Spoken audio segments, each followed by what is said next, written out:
La famille Trump a annoncé son intention de rendre public son projet de minage de Bitcoin, une activité qui fait partie de ses récents intérêts dans le domaine des crypto-monnaies.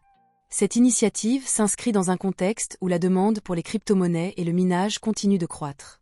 Les détails sur l'emplacement et la taille des opérations de minage n'ont pas été précisés, mais des investissements significatifs sont attendus. De plus, comme la valorisation de ce projet pourrait atteindre plusieurs milliards de dollars, cela va renforcer la position des Trump dans le secteur en pleine expansion de la blockchain et des actifs numériques. On s'interroge une fois de plus sur les implications éthiques et économiques de cette démarche alors que Donald Trump est à la fois président et partie prenante d'un secteur qu'il peut lui-même réguler. Lors d'un podcast pour eToro, Charles Hoskinson, fondateur de Cardano, a dévoilé ses projets pour un stablecoin confidentiel qui pourrait révolutionner les transactions sur sa blockchain. Cardano, lancé en 2017, est reconnu pour son approche innovante avec un système de Proof of Stake.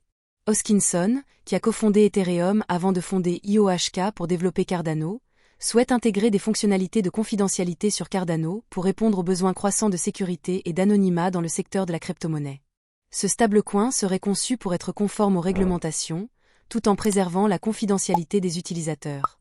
Un équilibre délicat dans l'écosystème actuel des cryptos.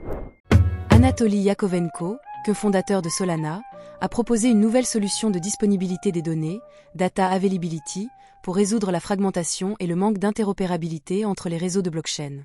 Dans un post sur X le 12 mai, il a suggéré une méta-blockchain qui regrouperait et organiserait les données publiées sur plusieurs chaînes de niveau 1, telles qu'Ethereum, Celestia et Solana. Il a expliqué que cela permettrait à la méta-chaîne d'utiliser l'offre de Data Availability la moins chère actuellement disponible. Les couches de disponibilité des données sont des solutions tierces qui assurent que les blockchains disposent des données nécessaires pour valider les transactions.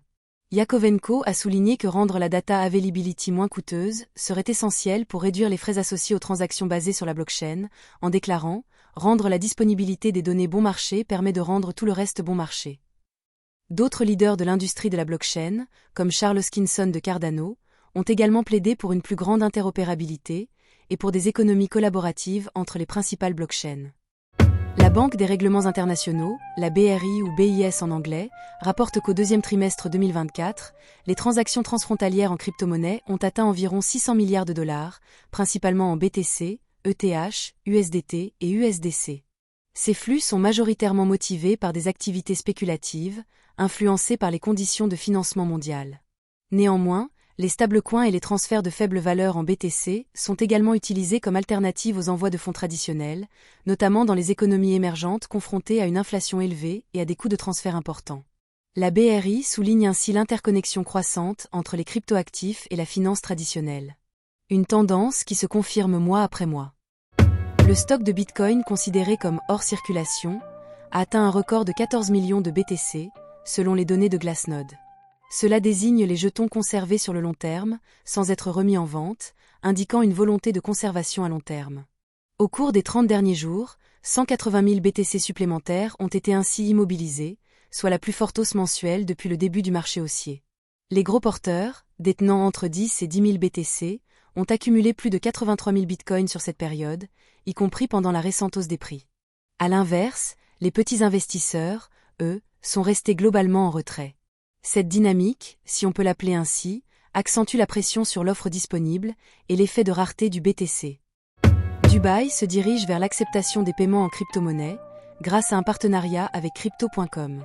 Ce développement s'inscrit dans la volonté de la ville de devenir un centre technologique et financier de premier plan au niveau mondial.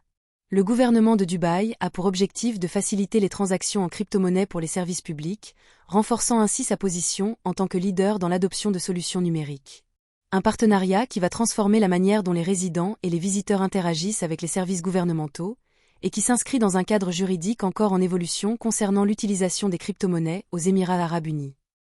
Pump.fun, une plateforme de création de tokens sur la blockchain Solana, a annoncé l'implémentation d'un système de partage des revenus qui permettra aux créateurs de tokens de gagner 0,05% du volume des transactions en SOL sur les échanges PumpSwap.